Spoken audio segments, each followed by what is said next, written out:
these big investments, PMI, the Global Fund, Gavi, the bigger amount of resources still come from countries. And we can only end malaria if countries can continue to invest and invest vigorously in the fight against this disease.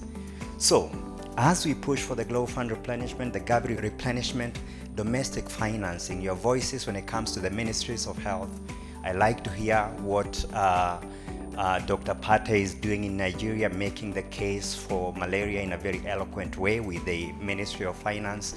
Those are the kind of things we are going to need to end this disease. I think, again, it deserves a stronger approach and maybe a change of tactic to ensure that while we continue to amplify the case for change in malaria, we also use that opportunity to also amplify the role of communications in malaria.